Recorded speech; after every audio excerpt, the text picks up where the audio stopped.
응급실 문 앞에서 저는 제 이름이 적힌 낡은 보호자 팔찌를 손에 쥔 채 아무 말도 하지 못했습니다. 흰 조명이 너무 밝아서 눈이 시렸고 소독약 냄새는 목구멍 안쪽까지 차갑게 스며들었습니다. 자동문이 열리고 닫힐 때마다 바람이 제 발목을 스쳤는데 이상하게도 저는 그 밤의 추위보다 사람들의 시선이 더 차가웠던 것을 기억합니다.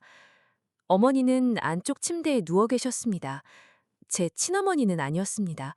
법적으로는 시어머니였고, 지난 10년 동안 저를 며느리라고 부르기보다 그 집에서 들어온 사람이라고 부르던 분이었습니다. 그런데 그날 밤 그분 곁에 남아있는 사람은 저뿐이었습니다. 남편 태주는 제 전화를 3번이나 끊었습니다. 시누이 지은은 문자 한 줄만 보냈습니다. 언니, 지금 우리도 사정이 어려워요. 병원비는 알아서 좀 해주세요. 알아서. 그 두 글자가 화면에 떠 있는 동안 저는 응급실 유리문 너머로 어머니의 마른 손가락이 침대 난간을 잡고 있는 것을 보았습니다. 평소에는 그렇게 단단하던 손이 그날은 젖은 종이처럼 힘없이 떨리고 있었습니다. 접수대 직원이 조심스럽게 말했습니다. 보호자분, 우선 보증인 서명이 필요합니다. 현재 결제 보증이 안 되면 추가 처치가 지연될 수 있어요. 저는 지갑을 열었습니다. 카드 2장, 오래된 영수증 몇 장, 아이 병원비 때문에 남겨둔 현금 조금. 그게 전부였습니다. 몇 달 전부터 남편이 생활비를 줄였고 통장 잔고는 이미 바닥을 보이고 있었습니다. 그런데도 저는 펜을 잡았습니다. 손끝이 떨려서 이름 석자가 자꾸만 삐뚤어졌습니다. 그때였습니다. 뒤쪽에서 낮고 급한 발소리가 들렸습니다. 병원 행정실 직원 한 명이 뛰어오더니 접수대에 파일을 내려놓았습니다. 그리고 제 서류를 확인하던 간호사의 얼굴이 순간 굳었습니다. 잠시만요. 이 보증인 이름이... 그녀는 말을 끝내지 못하고 안쪽 사무실로 들어갔습니다. 몇 분 뒤 흰 가운을 입은 중년의 남자가 급히 걸어 나왔습니다. 이 병원의 책임자라고 들었던 사람이었습니다. 그는 처음에는 저를 보지 않았습니다. 서류 맨 아래 제가 방금 적은 이름을 내려다보고 있었습니다. 그러다 얼굴빛이 서서히 변했습니다. 이 이름을 누가 적었습니까? 저는 마른 입술을 겨우 열었습니다. 제가요. 그는 믿을 수 없다는 듯 저를 바라보았습니다. 그리고 아주 낮은 목소리로 다시 물었습니다. 혹시 이분과 어떤 관계이십니까? 그 순간 복도 끝에서 남편 태준이 도착했습니다.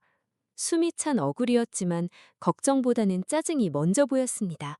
그는 저를 보자마자 이를 악물고 말했습니다. 너 또 무슨 짓을 한 거야? 돈도 없으면서 왜 서명을 해? 저는 대답하지 못했습니다. 아니, 대답하지 않았습니다.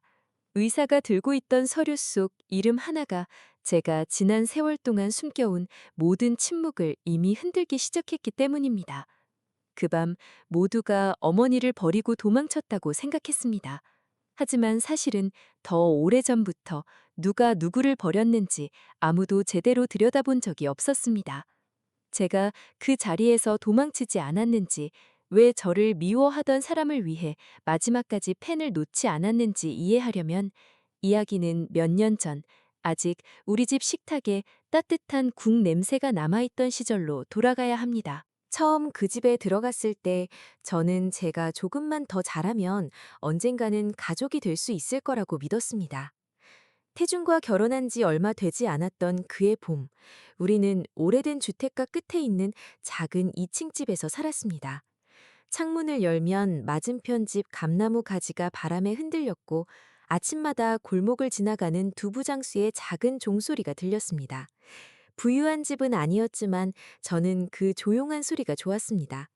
새벽에 일어나 밥솥을 누르고 된장국이 끓는 냄새가 부엌 천장에 천천히 번질 때면 정말로 제 삶이 한 곳에 자리를 잡는 것 같았습니다. 시어머니 순애 씨는 처음부터 저를 반기지는 않았습니다. 그분은 늘 말끝을 낮추고 눈빛을 오래 주지 않았습니다. 제가 시장에서 사온 파를 다듬고 있으면 옆에서 조용히 보다가 한마디 하곤 했습니다. 밥뿌리를 그렇게 많이 잘라내면 살림 못한다는 소리 들어.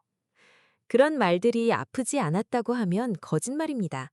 그래도 저는 웃었습니다. 어머니 없이 자란 시간이 길었고 누군가의 잔소리조차 집의 소리라고 생각하고 싶었습니다. 태주는 그런 저를 보며 가끔 미안한 얼굴을 했습니다. 밤에 강으로 들어와 문을 닫고 나서야 제 손을 잡으며 말했습니다. 엄마가 원래 표현이 서툴러. 조금만 이해해줘. 저는 그 말을 믿었습니다. 아니, 믿고 싶었습니다. 사랑한다는 말보다 조금만이라는 말이 더 오래 저를 붙잡았습니다.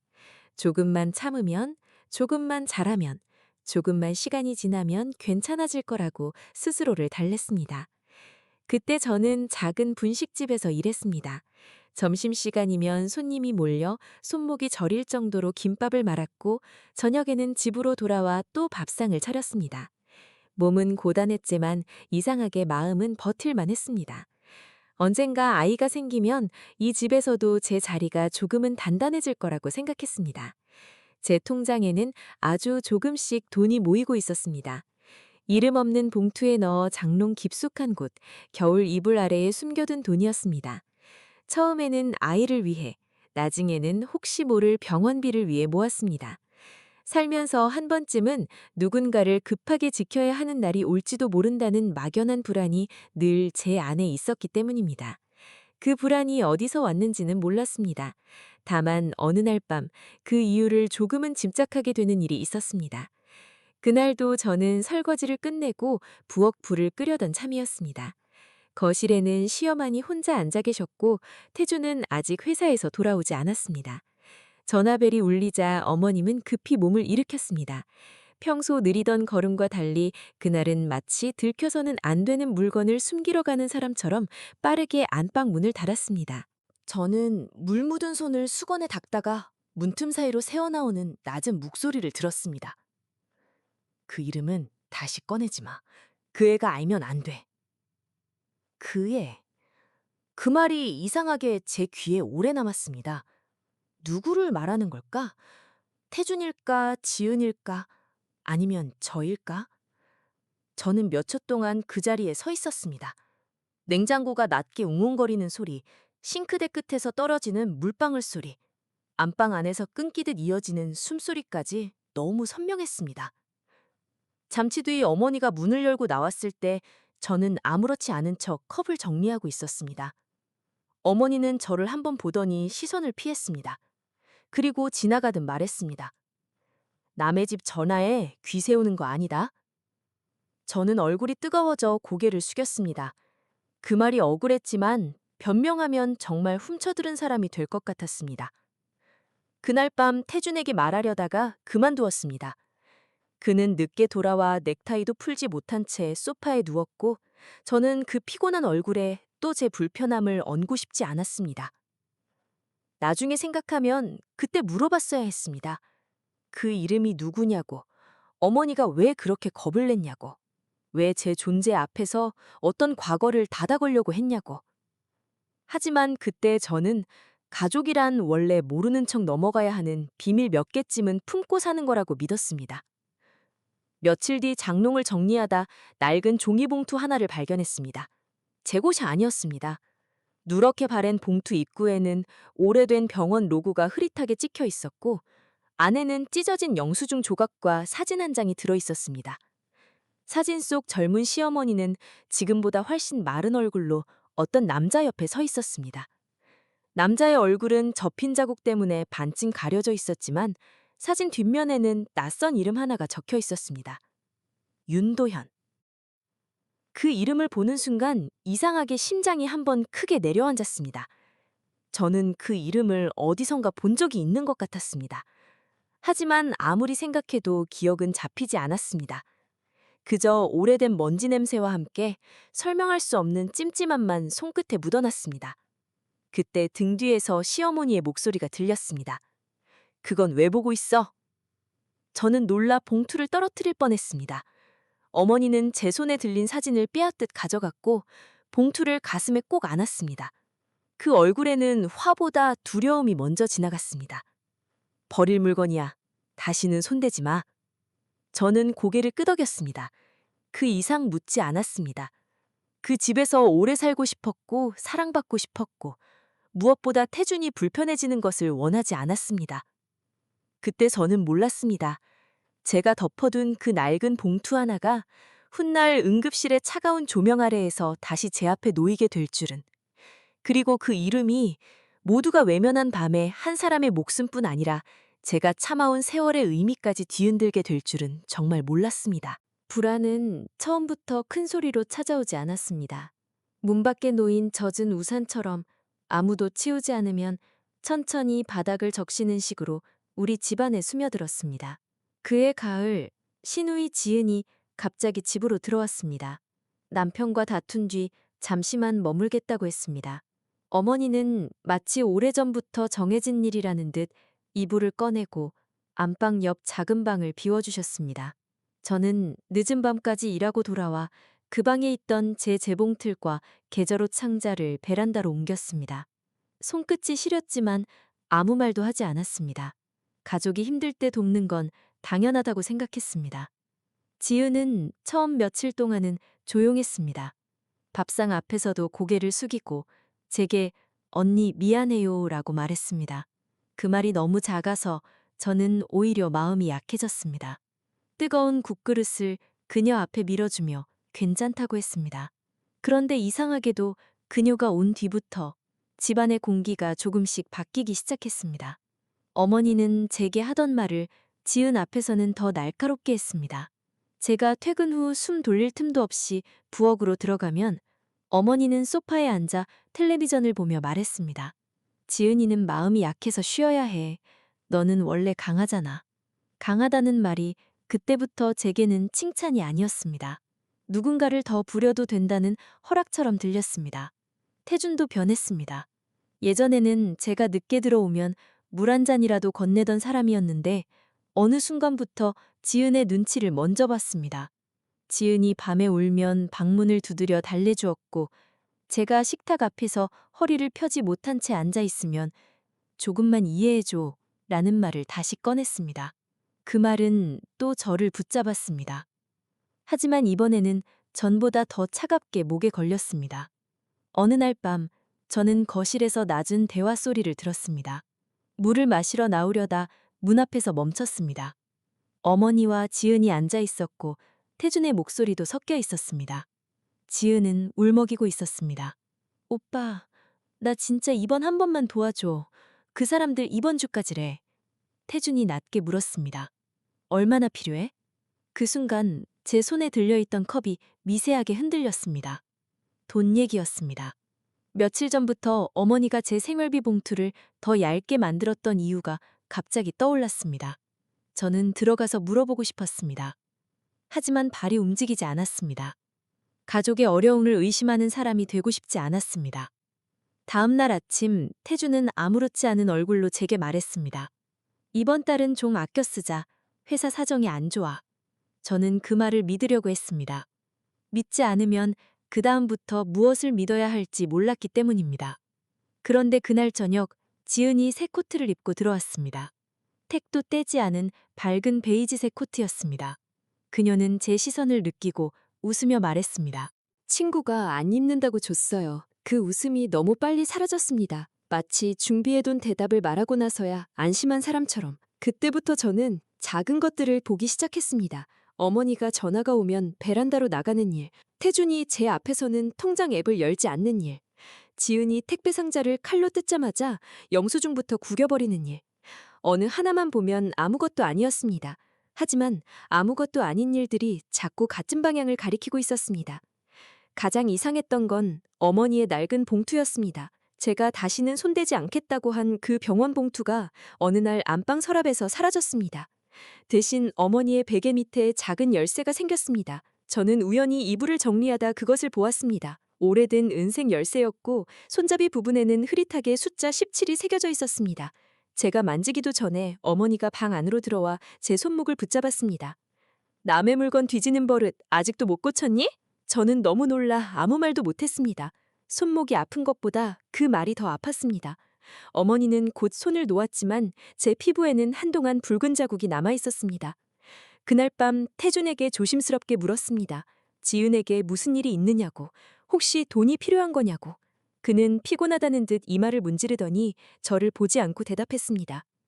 너까지 예민하게 굴면 이 집은 누가 버티냐. 그 말에 저는 처음으로 말문이 막힌 게 아니라 마음이 막혔습니다.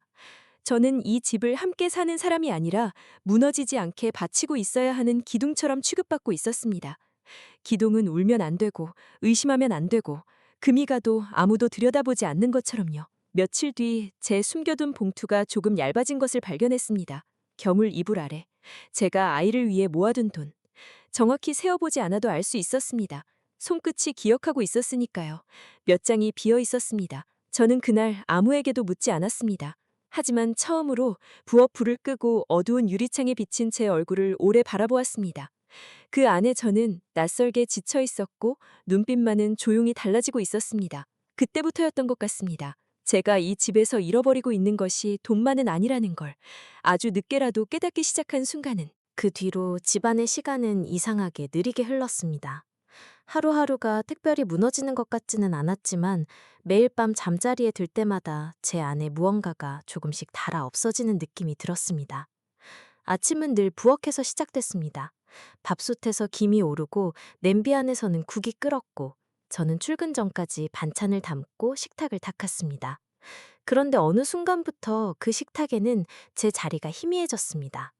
어머니는 늘 지은의 그릇에 먼저 생선을 올려주셨고 태주는 아무렇지 않게 제 앞에 반찬을 밀어 지은 쪽으로 보냈습니다. 저는 젓가락을 들고 있다가도 제 몫을 챙기는 일이 마치 이기적인 행동처럼 느껴져 그냥 물만 마셨습니다. 어느 날 제가 조심스럽게 말했습니다. 저도 오늘은 좀 쉬고 싶어요. 몸이 계속 무거워서요. 어머니는 숟가락을 내려놓지도 않고 대답했습니다. 젊은 사람이 그 정도로 앓는 소리 하면 나이 들어서는 어떻게 살려고 그래. 지은은 고개를 숙이고 밥을 먹었습니다. 미안해하는 척하는 얼굴이었지만 그날도 설거지는 제 몫이었습니다. 싱크대 앞에 서 있으면 거실에서 웃음소리가 들렸습니다. 텔레비전 소리, 지은이 과일을 깎아달라고 하는 목소리, 어머니가 우리 딸을 손 다치면 안 된다고 말하는 소리. 저는 물속에 손을 담근 채 그 말을 들었습니다. 미지근한 물이 점점 차가워졌고 손등에 묻은 세제가 하얗게 말라붙었습니다. 돈 문제도 점점 노골적이 됐습니다. 태주는 월급이 늦어졌다고 했고 어머니는 병원 검사를 받아야 한다며 제게 생활비에서 조금 더 보태라고 했습니다. 저는 장롱 속 봉투를 더 깊이 숨겼습니다. 하지만 숨길수록 마음은 더 불안해졌습니다. 누군가 제 서랍을 열어보는 소리가 들리는 것 같았고 외출했다 돌아오면 이불에 접힌 모양부터 확인하게 됐습니다. 그런 저를 보고 태주는 어느 밤 낮게 말했습니다. 너 요즘 왜 그렇게 사람을 의심하는 눈으로 봐? 저는 대답하지 못했습니다. 의심하고 싶지 않았습니다.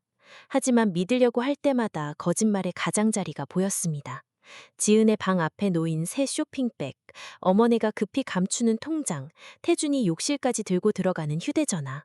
그 모든 것들이 제 마음 안에서 작고 날카로운 돌멩이처럼 굴러다녔습니다. 집은 점점 쉬는 곳이 아니게 됐습니다. 퇴근 후 골목 어귀에 들어설 때마다 제 발걸음이 느려졌습니다. 2층 창문에 불이 켜져 있으면 그 안에 들어가야 한다는 사실만으로도 가슴이 답답했습니다.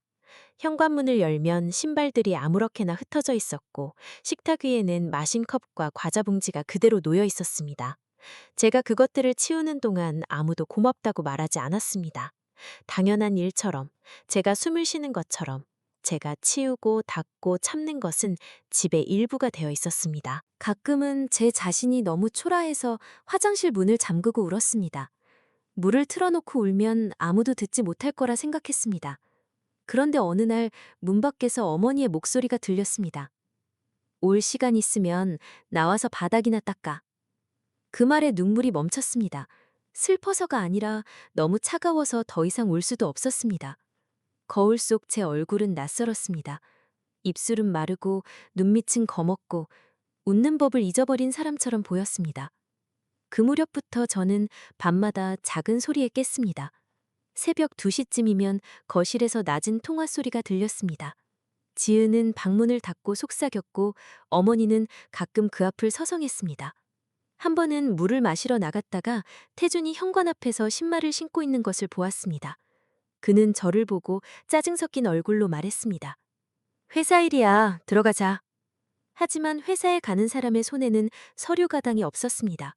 대신 어머니가 오래 숨기던 은색 열쇠가 그의 손바닥 안에서 희미하게 빛났습니다. 숫자 17이 새겨진 그 열쇠였습니다. 저는 그 순간 숨을 제대로 쉬지 못했습니다. 묻고 싶었습니다. 그 열쇠가 왜 당신 손에 있느냐고, 어디에 가는 거냐고, 나만 모르는 일이 이 집안에서 얼마나 오래 이어지고 있었느냐고. 하지만 태주는 제 대답을 기다리지 않고 문을 닫고 나갔습니다. 현관문이 닫히는 소리가 유난히 크게 울렸습니다. 그날 새벽, 저는 부엌 의자에 앉아 날이 밝을 때까지 움직이지 않았습니다. 냉장고 소리만 어둠 속에서 낮게 울렸고 식탁 위에는 어머니가 먹다 남긴 약봉지가 놓여 있었습니다. 약봉지 가장자리에는 처음 보는 병원명이 찍혀 있었습니다. 오래전 그 낡은 봉투에 흐릿하게 남아있던 것과 비슷한 모양의 로고였습니다. 그때 처음으로 생각했습니다. 이건 단순히 지은의 돈 문제도 태준의 무심함도 어머니의 차가움도 아닐지 모른다고. 이 집에는 제가 모르는 오래된 비밀이 있고 그 비밀을 지키기 위해 누군가가 제 삶을 조금씩 밀어내고 있는 것 같다고. 그리고 그 생각이 떠오른 순간 저는 더 이상 예전처럼 아무 일도 없는 척 할 수 없었습니다. 그날 이후 저는 처음으로 제 물건들의 이름을 붙이기 시작했습니다. 장롱 속 봉투를 꺼내 안감을 덧댄 낡은 가방 안에 넣었고 통장 비밀번호를 바꾸었고 분식집 사장님께 부탁해 제 월급이 더 이상 태준 계좌를 거치지 않게 했습니다. 아주 작은 일들이었습니다. 누가 보면 별것 아닌 조심성일 뿐이었습니다. 하지만 제게는 처음으로 제 삶의 문고리를 제 손으로 잡는 일이었습니다. 이상하게도 제가 조금 달라지자 집안 사람들은 더 빨리 알아차렸습니다. 어머니는 제가 퇴근 후 곧장 부엌으로 들어가지 않고 방에 먼저 들어가 가방을 정리하는 것만으로도 눈을 가늘게 뜨셨습니다. 지은은 예전처럼 제 서랍 위에 아무렇지 않게 손을 올리지 못했고 태주는 밤마다 제 휴대전화를 슬쩍 보려다 제가 화면을 뒤집어 놓으면 표정이 굳었습니다. 그날 저녁 어머니가 식탁 위에 흰 봉투 하나를 밀어놓았습니다. 안에는 병원 검사 예약서와 예상 비용이 적힌 종이가 있었습니다. 금액을 본 순간 숨이 막혔습니다. 몇 달치 생활비보다 큰 돈이었습니다. 이번엔 네가 좀 내라. 어머니의 목소리는 이상할 만큼 평온했습니다. 부탁이 아니라 오래전부터 정해진 결정을 통보하는 말투였습니다. 태주는 물컵만 만지작거렸고 지은은 제 눈을 피해 김치 그릇을 옮겼습니다. 저는 종이를 다시 식탁 위에 내려놓았습니다. 손이 떨렸지만 종이가 구겨지지 않도록 천천히 폈습니다. 못해요. 제가 그렇게 말하자 식탁 위 공기가 멈췄습니다. 된장국 위로 올라오던 김조차 잠시 흔들림을 잃은 것 같았습니다. 어머니가 저를 똑바로 보셨습니다. 뭐라고? 저는 목 안쪽이 바짝 말랐습니다. 하지만 이번에는 고개를 숙이지 않았습니다. 돈이 없는 게 아니라 설명이 없어서 못해요. 어떤 검사인지, 왜 제 돈으로 내야 하는지, 그동안 생활비가 어디로 갔는지 먼저 알고 싶어요. 그 말을 끝내기까지 겨우 몇 초였지만 제게는 아주 긴 복도를 혼자 걸어 나온 것처럼 느껴졌습니다. 태주는 곧바로 의자를 밀며 일어났습니다. 의자 다리가 바닥을 긁는 소리가 날카롭게 울렸습니다. 너 지금 엄마한테 따지는 거야? 저는 그의 얼굴을 보았습니다. 한때 피곤한 밤마다 제 손을 잡아주던 사람. 제가 조금만 이해해달라는 말을 믿게 만들었던 사람. 그런데 그날 그의 눈에는 제 두려움보다 가족의 불편함이 먼저였습니다. 따지는 게 아니야. 나도 가족이면 알아야 하잖아. 제 목소리는 작았지만 이상하게도 그 말은 식탁 위에 오래 남았습니다. 지은의 젓가락이 손에서 미끄러져 접시에 부딪혔습니다. 어머니는 한동안 아무 말도 하지 않다가 웃었습니다. 소리 없는 웃음이었고 그래서 더 차가웠습니다. 가족? 네가 언제부터 그렇게 가족인 척했니? 그 말에 가슴 한가운데가 천천히 내려앉았습니다. 저는 그 집에서 가족이 되려고 얼마나 많은 말을 삼켰는지 떠올렸습니다. 아픈 날에도 밥을 차렸고 억울한 날에도 먼저 사과했고 제 돈이 사라졌을 때도 집안을 뒤집지 않았습니다. 그런데 돌아온 건 가족이 아니라는 한마디였습니다. 예전 같으면 저는 울었을 것입니다. 방으로 들어가 문을 닫고 이불을 뒤집어 쓴 채 제가 뭘 잘못했는지부터 찾았을 것입니다. 하지만 그날은 달랐습니다. 저는 조용히 자리에서 일어나 어머니 앞에 흰 봉투를 다시 그분 쪽으로 밀었습니다. 그럼 가족도 아닌 사람한테 돈을 맡기시면 안 되죠. 식탁이 완전히 얼어붙었습니다. 태준의 얼굴이 붉어졌고 지은은 입술을 깨물었습니다. 어머니의 눈빛이 처음으로 흔들렸습니다. 아주 짧은 순간이었지만 저는 봤습니다. 제 말이 화가 아니라 두려움을 건드렸다는 것을. 그날 밤 태준은 방으로 들어와 문을 세게 닫았습니다. 그는 낮은 목소리로 저를 몰아붙였습니다. 너 요즘 누가 뒤에서 뭐라고 해? 왜 갑자기 이래? 저는 침대 끝에 앉아 손가락을 마주 잡았습니다. 무섭지 않은 건 아니었습니다. 심장은 여전히 빠르게 뛰었고 목소리는 금방이라도 갈라질 것 같았습니다. 그래도 저는 준비해둔 말을 꺼냈습니다. 숫자 17 적힌 열쇠. 그거 어디 열쇠야? 태준의 얼굴에서 표정이 사라졌습니다. 정말로 마치 누가 불을 끈 것처럼 한순간에 아무 감정도 남지 않았습니다. 그는 몇 초 동안 저를 바라보다가 시선을 피했습니다. 네가 알 필요 없어. 그 대답은 부정이 아니었습니다. 설명도 아니었습니다. 그냥 문을 닫는 소리였습니다. 저는 그 문 앞에 더 이상 서 있고 싶지 않았습니다. 다음 날 저는 분식집 일을 마치고 곧장 집으로 가지 않았습니다. 골목 끝 오래된 철모점으로 갔습니다. 숫자 17이 새겨진 열쇠가 어떤 곳에서 쓰이는지 물어보고 싶었습니다. 주인 할아버지는 제가 그려간 열쇠 모양을 한참 보더니 말했습니다. 요즘 건 아니네. 예전 개인 보관함 열쇠 같아. 병원이나 은행 부속 보관실에서 쓰던 것들. 병원. 그 단어가 나오자 오래된 봉투의 흐릿한 로고와 어머니의 약봉지가 동시에 떠올랐습니다.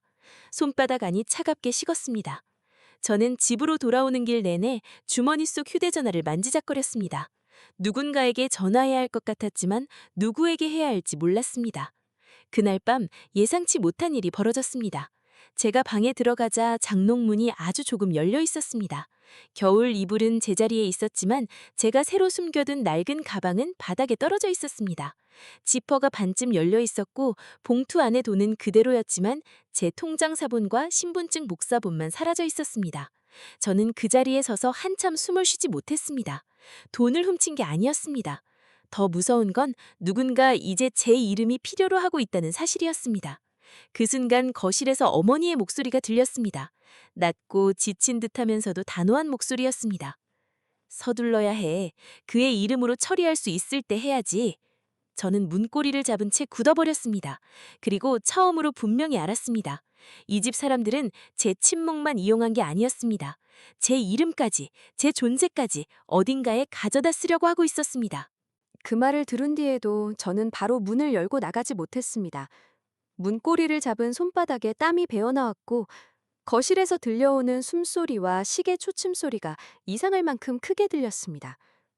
그의 이름, 그게 저라는 걸 알면서도 저는 마지막까지 아닐 거라고 생각하고 싶었습니다. 사람이 정말 무서운 건 누군가를 믿어서가 아니라 믿고 싶어서 스스로 눈을 감을 때라는 걸 그때는 몰랐습니다. 그날 밤 저는 잠든 척했습니다. 태준이 방에 들어와 제 얼굴을 한참 내려다보는 기척이 느껴졌습니다. 그의 손이 제 가방 쪽으로 움직이는 소리, 지퍼가 아주 조심스럽게 열리는 소리, 종이가 살짝 스치는 소리가 이불 밑에서 제 귀를 찔렀습니다. 저는 눈을 감은 채 숨을 낮게 쉬었습니다. 심장이 너무 크게 뛰어서 그에게 들킬까봐 두려웠습니다. 새벽이 가까워질 무렵 태준은 다시 방을 나갔습니다. 현관문이 아주 작게 닫혔고 그 소리가 사라진 뒤에야 저는 몸을 일으켰습니다. 다리가 후들거려 방바닥에 손을 짚어야 했습니다. 창밖은 아직 어두웠고 골목의 가로등 하나가 빗물에 젖은 유리창 위에서 희미하게 흔들리고 있었습니다. 저는 더 기다리지 않기로 했습니다. 다음 날 출근한다고 말하고 집을 나선 뒤 곧장 예전 철물점 주인이 알려준 방향으로 갔습니다. 오래된 병원들이 몰려있던 골목 뒤편에 지금은 거의 쓰이지 않는 작은 보관사무소가 있었습니다. 낡은 간판에는 민성보관실이라는 이름이 희미하게 남아있었고 문 옆에는 먼지가 낀 호출 버튼이 붙어 있었습니다. 저는 숫자 17이 새겨진 열쇠 모량을 설명했습니다. 처음에는 직원이 고개를 저었습니다. 그러다 제가 오래된 병원 봉투에 있던 로고 이야기를 꺼내자 그는 서랍에서 두꺼운 장부 하나를 꺼냈습니다. 아주 오래된 기록이라 정확하지 않을 수 있습니다. 보관함 17번이면 예전에 은성의료원 위탁물품이 넘어온 쪽이네요. 은성의료원? 그 이름을 듣는 순간 저는 숨이 멎는 것 같았습니다. 시어머니 약봉지에 찍혀 있던 그 로고, 낡은 봉투에 흐릿하게 남아있던 그 모양, 모든 조각이 갑자기 같은 방향으로 돌아섰습니다. 직원은 제게 신분 확인을 요구했습니다. 저는 아무것도 모른다고 말하려다 제 이름으로 어떤 서류가 움직이고 있다는 생각에 입술을 깨물었습니다. 혹시 제 신분증 복사본이 이미 쓰였을지도 모른다는 불안이 등을 밀었습니다. 저는 제 이름과 주소를 적었습니다. 직원은 한참 뒤 안쪽 창고에서 작은 회색 상자를 가져왔습니다.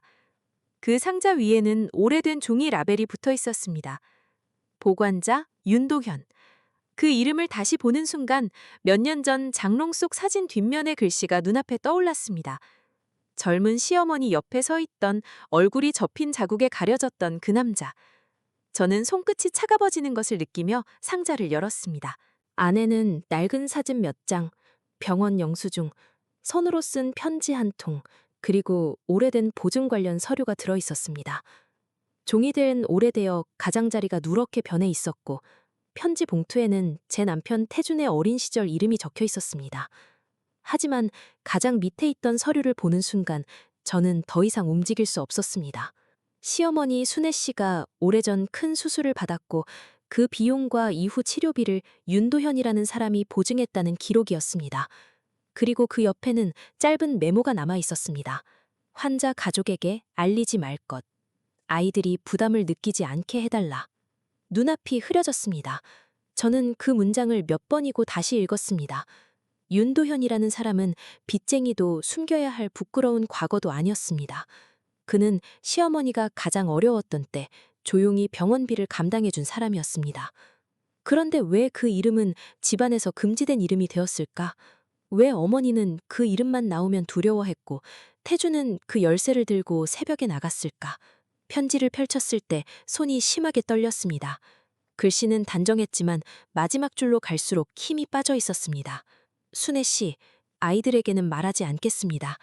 다만 언젠가 누군가 제 이름을 필요로 하는 날이 오면 그때는 이 기록이 당신을 살렸다는 사실만은 부끄러워하지 말아주세요.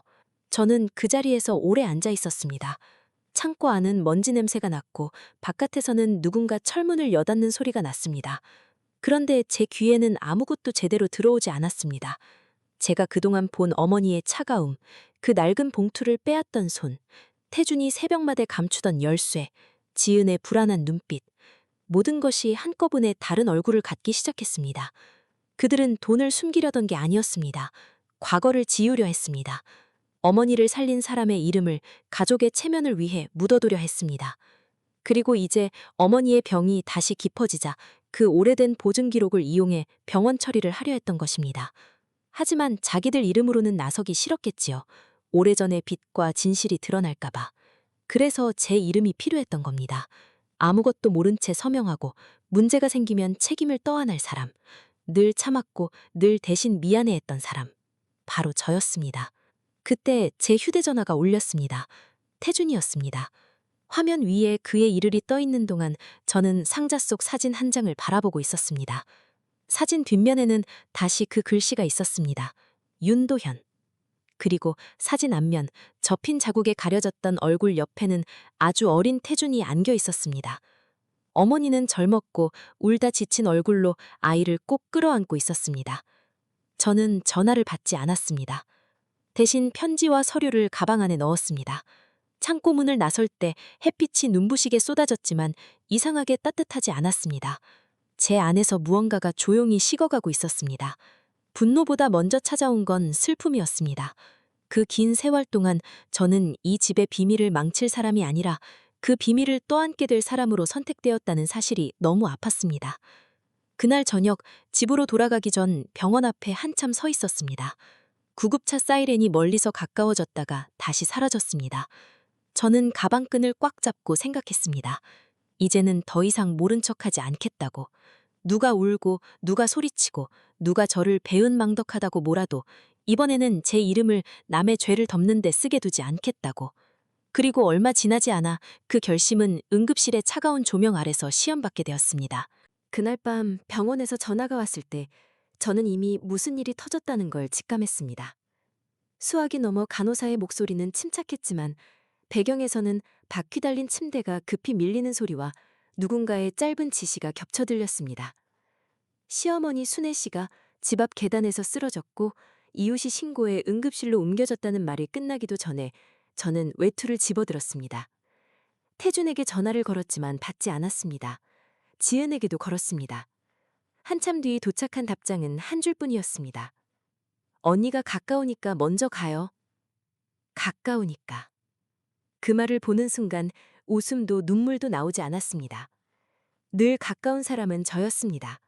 밥상에 가까운 사람, 설거지에 가까운 사람, 책임에 가까운 사람, 사과해야 할 일에 가까운 사람. 하지만 사랑받는 자리에는 늘 멀리 서 있었습니다. 응급실 문 앞에 도착했을 때 어머니는 산소 마스크를 낀 채 누워 계셨습니다. 얼굴은 잿빛이었고 입술은 마른 꽃잎처럼 희미하게 떨렸습니다. 평생 저를 밀어내던 그 눈이 잠깐 저를 알아본 것 같았습니다. 손끝이 허공에서 아주 조금 움직였습니다. 저는 그 손을 잡을까 말까 망설이다가 결국 침대 난간만 붙잡았습니다. 접수대에서는 보증인 서류를 요구했습니다. 저는 알고 있었습니다. 이 순간이 언젠가 올 거라는 걸. 가방 안에는 윤도현 씨의 오래된 편지와 보증 기록이 들어 있었습니다. 저는 제 이름을 적었습니다. 피하고 싶지 않았습니다. 어머니를 살리는 일과 제 이름을 지키는 일은 이제 같은 자리에서 부딪히고 있었습니다. 그때 태준이 뒤늦게 나타났습니다. 그는 제 손에 들린 펜을 보자마자 얼굴을 찌푸렸습니다. 너 진짜 미쳤어? 내가 뭘 한다고 서명해? 그 목소리는 걱정이 아니었습니다. 들킬까봐 화를 내는 사람의 목소리였습니다. 조금 뒤 지은도 도착했습니다. 화장도 지우지 못한 얼굴로 숨을 몰아쉬더니 상황을 보자마자 제게 다가왔습니다. 언니, 지금 중요한 건 엄마잖아요. 괜히 옛날 일 꺼내지 말고 조용히 처리해요. 옛날 일. 저는 그 말을 듣는 순간 가방끈을 쥔 손에 힘이 들어갔습니다. 지은도 알고 있었습니다. 적어도 모른 척 해왔습니다. 그 깨달음이 제 안에서 마지막 남은 망설임을 꺾어버렸습니다. 마침 병원 행정실 직원이 서류를 확인하다가 윤도현이라는 이름을 보고 멈췄고 곧 책임자인 의사가 나왔습니다. 그는 기록을 들여다보다가 저를 바라보았습니다. 태주는 그 표정을 보자마자 제 앞으로 한 걸음 나섰습니다. 그 기록은 착오입니다. 오래된 거라 의미 없어요. 제 아내가 지금 감정적으로 굴고 있습니다. 아내. 그가 오랜만에 저를 그렇게 불렀습니다. 이상하게도 그 말이 가장 낯설었습니다. 필요할 때만 아내였고, 책임질 때만 가족이었고, 침묵할 때만 좋은 사람이었습니다. 저는 천천히 가방에서 편지와 서류를 꺼냈습니다. 손은 떨렸지만 이번에는 숨지 않았습니다. 서류 몇 장이 접수대 위에 놓이는 소리가 아주 작게 났습니다. 그런데 그 작은 소리 뒤로 응급실 복도 전체가 잠시 멈춘 것처럼 느껴졌습니다. 착오가 아니에요. 제 목소리는 낮았습니다. 윤도현 씨는 오래전 어머니 수술비를 보증한 사람이에요. 그리고 이 기록을 숨긴 건 어머니가 아니라 당신들이었어. 태준의 얼굴이 굳었습니다. 지은은 곧바로 고개를 저었습니다. 언니, 지금 여기서 이러면 엄마를 위했다면? 제가 처음으로 지은의 말을 끊었습니다. 엄마가 쓰러졌을 때 문자 한 줄 보내고 숨지는 않았겠지. 그 말에 지은의 입술이 닫혔습니다. 태주는 제 팔을 잡으려 했지만 저는 한 걸음 뒤로 물러섰습니다. 예전 같으면 그 손이 저를 멈췄을 겁니다. 하지만 그날 저는 제 몸이 더 이상 그의 허락을 기다리지 않는다는 걸 처음 느꼈습니다. 책임 의사는 오래된 보증 기록과 제 서명을 번갈아 보았습니다. 그의 얼굴에 놀람이 스쳤습니다. 윤도현 선생님은 이 병원 초기에 많은 환자를 도왔던 분입니다. 가족분들이 그 이름을 모를 줄은 몰랐습니다. 태준이 낮게 이를 악물었습니다. 그만해. 집안 망신시키지 말고. 저는 그를 바라보았습니다. 응급실의 흰 조명 아래서 그의 얼굴은 낯설게 창백했습니다. 제가 사랑했던 남편도, 제가 믿고 싶었던 가족도, 그 순간에는 오래된 비밀을 지키기 위해 저를 다시 침묵시키려는 사람일 뿐이었습니다. 망신은 내가 만든 게 아니야. 저는 접수대 위에 신분증 복사본이 사라졌던 일, 제 이름으로 처리하려던 이야기, 새벽마다 숨긴 열쇠를 들고 나갔던 일을 하나씩 말했습니다. 크게 소리치지 않았습니다. 오히려 너무 조용해서 제 말이 더 선명하게 복도에 떨어졌습니다. 나는 어머니 치료를 막지 않을 거야. 하지만 내 이름으로 당신들 거짓말까지 보증하지는 않아. 그때 응급실 안쪽에서 어머니가 잠깐 눈을 떴습니다. 산수 마스크 너머로 희미하게 제 쪽을 보았습니다. 저는 그 눈빛을 평생 잊지 못할 것입니다. 분노도 명령도 아니었습니다. 아주 늦게 도착한 부끄러움, 그리고 말하지 못한 미안함 같은 것이 그 안에 있었습니다. 어머니의 손이 침대 가장자리에서 힘없이 움직였습니다. 저는 천천히 다가갔습니다. 그분의 손가락이 제 손등에 닿았고 아주 작게 떨렸습니다. 미안하다. 그 한마디에 지은은 울음을 터뜨렸고 태주는 고개를 돌렸습니다. 하지만 저는 울지 않았습니다. 너무 오래 울었기 때문인지 그 순간 제 안은 이상할 만큼 고요했습니다. 저는 어머니의 손을 살짝 내려놓고 접수대 앞으로 돌아섰습니다. 치료는 진행해 주세요. 비용 문제는 정식으로 확인하고 필요한 절차대로 하겠습니다. 하지만 오늘 이후로 제 이름 없이 쓰인 서류는 모두 문제 삼겠습니다. 태준이 저를 노려보았습니다. 너 이러고도 우리 집으로 돌아올 수 있을 것 같아? 저는 그 질문을 듣고서야 제가 이미 마음속으로 그 집을 떠났다는 걸 알았습니다. 그곳은 제가 돌아가야 할 집이 아니라 너무 오래 갇혀있던 방이었습니다. 아니, 저는 조용히 대답했습니다. 이제 안 돌아가. 그 말이 끝나자 응급실 안쪽 문이 다시 열렸습니다. 차가운 바람이 복도 안으로 밀려 들어왔고 멀리서 또 다른 구급차 사이렌이 들렸습니다. 태준도 지은도 아무 말도 하지 못했습니다.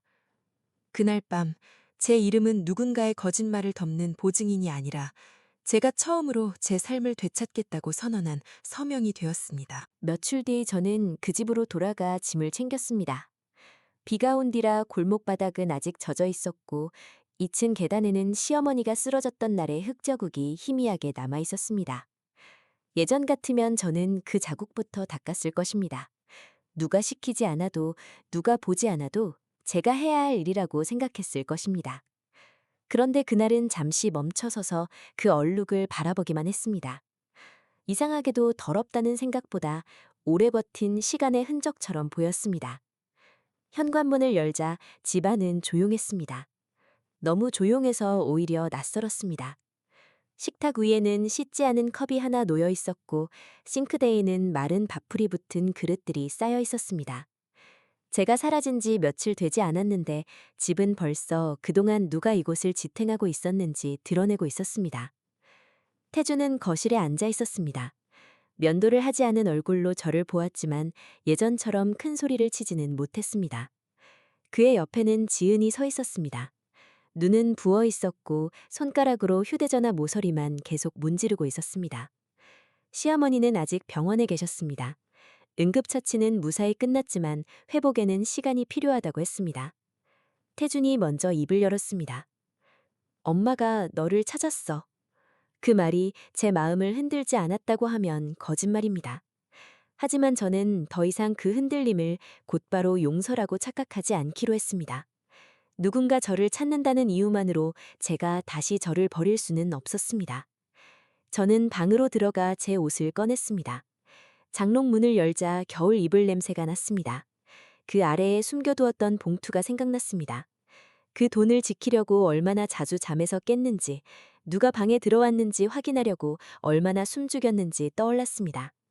저는 가방에 옷 몇 벌과 통장, 오래된 사진 몇 장만 넣었습니다.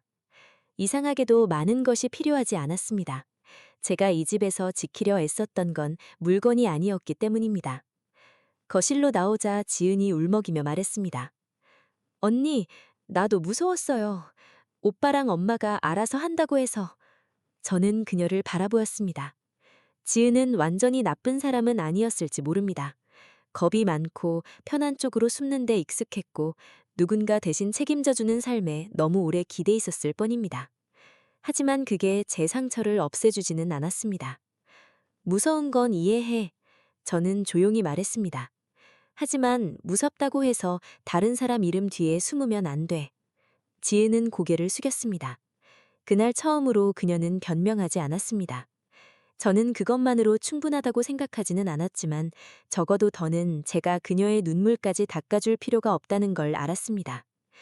태주는 제가 현관으로 향하자 뒤따라왔습니다. 그의 목소리는 낮고 갈라져 있었습니다. 우리 다시 얘기하면 안 돼? 저는 신발을 신다가 멈췄습니다. 그 말이 예전 같았으면 저를 붙잡았을 것입니다. 저는 대화라는 단어를 믿었고, 가족이라는 말을 믿었고, 시간이 지나면 사람은 달라질 수 있다는 말도 믿었습니다. 하지만 그 믿음은 한쪽만 지고 있으면 결국 짐이 됩니다. 얘기는 할 수 있어. 저는 그를 보지 않은 채 말했습니다. 하지만 다시 돌아가는 얘기는 아니야. 그는 아무 말도 하지 못했습니다. 저는 가방을 들고 문을 열었습니다. 나가기 전 식파구이에 짐 열쇠를 올려두었습니다. 금속이 나무 위에 닿는 소리가 작게 났습니다. 그 소리가 이상하게 선명했습니다. 마치 오랫동안 묶여있던 끈 하나가 조용히 풀리는 소리 같았습니다. 그 뒤로 많은 일이 절차대로 흘러갔습니다. 제 이름으로 무단 준비되던 서류들은 병원과 관련 기관을 통해 확인되었고 태주는 더 이상 모른 척할 수 없었습니다. 윤도현 씨가 남긴 오래된 기록은 시어머니의 치료비 문제를 해결하는 데 중요한 근거가 되었고 동시에 그 가족이 숨겨온 부끄러운 침묵을 밖으로 꺼냈습니다. 아무도 감옥에 가거나 하루아침에 모든 것을 잃진 않았습니다. 삶은 드라마처럼 단번에 벌을 내리지 않았습니다. 하지만 믿음이 무너진 뒤의 집은 예전처럼 유지될 수 없었습니다. 시어머니는 퇴원 후 한동안 저에게 직접 연락하지 못했습니다. 대신 어느 저녁 짧은 음성 메시지 하나가 도착했습니다. 숨소리가 길고 말은 느렸습니다. 그때 네가 아니었으면 내가 또 한 번 버려졌을 거다. 저는 그 메시지를 여러 번 들었습니다. 눈물이 나지는 않았습니다. 다만 가슴 한쪽이 조용히 아팠습니다. 제가 듣고 싶었던 말은 어쩌면 사과보다 인정이었는지도 모릅니다. 내가 아팠다는 것을, 내가 견뎠다는 것을, 내가 그 집에서 투명한 사람이 아니었다는 것을 누군가 알아주는 말이 필요했던 것인지도 모릅니다. 며칠 뒤 병원 복도에서 시어머니를 다시 만났습니다. 그분은 휠체어에 앉아 있었고 예전보다 훨씬 작아 보였습니다. 저를 보자 손끝을 무릎 위에서 움켜쥐었습니다. 너한테 못할 짓 많이 했다. 저는 한참 동안 대답하지 못했습니다. 미움이 완전히 사라진 것은 아니었습니다. 서운함도 남아있었고 억울함도 남아있었습니다. 하지만 그 모든 감정 위에 아주 얇은 평온이 내려앉고 있었습니다. 어머니가 회복하시길 바래요. 저는 그렇게 말했습니다. 하지만 저는 이제 제 삶을 먼저 돌볼 거예요. 그분은 고개를 끄덕였습니다. 늦은 끄덕임이었습니다. 너무 늦어서 많은 것을 되돌릴 수는 없었지만 그래도 그 순간만큼은 거짓말이 아니었습니다. 저는 작은 원룸으로 이사했습니다. 창문을 열면 큰 풍경은 보이지 않았습니다. 맞은편 건널 벽과 전깃줄, 그리고 좁은 하늘 한 조각뿐이었습니다. 그래도 밤이 되면 누구 눈치를 보며 숨죽일 필요가 없었습니다. 설거지가 쌓이면 제 속도대로 치웠고 밥을 먹기 싫은 날에는 따뜻한 차 한 잔만 마셔도 아무도 저를 탓하지 않았습니다. 처음 혼자 끓인 국은 조금 싱거웠습니다. 저는 식탁 앞에 앉아 천천히 숟가락을 들었습니다. 집이라고 부르기에는 너무 작은 방이었지만 그 안에는 제 이름으로 된 침묵이 없었습니다. 제 이름은 이제 누군가의 빛을 덮기 위한 서류가 아니라 문패 위에 조용히 붙어 있는 제 삶의 증거였습니다. 가끔 비가 오는 밤이면 응급실의 흰 조명과 자동문 소리가 떠오릅니다. 그날 저는 한 사람을 살리기 위해 서명했지만 사실 그 서명으로 저 자신도 조금은 살렸던 것 같습니다. 오래전에 저는 가족이란 한 사람이 참고 또 참아야 무너지지 않는 곳이라고 믿었습니다. 이제는 압니다. 가족은 누군가의 희생을 밟고 서 있는 이름이 아니라 아픈 사람을 아프다고 말할 수 있게 해주는 자리여야 한다는 것을요. 저는 휴대전화에 남아있던 태준의 마지막 문자를 지웠습니다. 그리고 창문을 열었습니다. 비 냄새가 방 안으로 천천히 들어왔습니다. 예전 같으면 그 냄새가 두려웠을 텐데 그날은 이상하게 숨이 편했습니다. 새벽빛이 좁은 창틀 위에 내려앉을 때 저는 식탁 위에 놓인 작은 열쇠를 바라보았습니다. 더 이상 남의 집 문을 여는 열쇠가 아니었습니다. 제가 선택한 삶으로 들어가는 아주 작고 조용한 열쇠였습니다.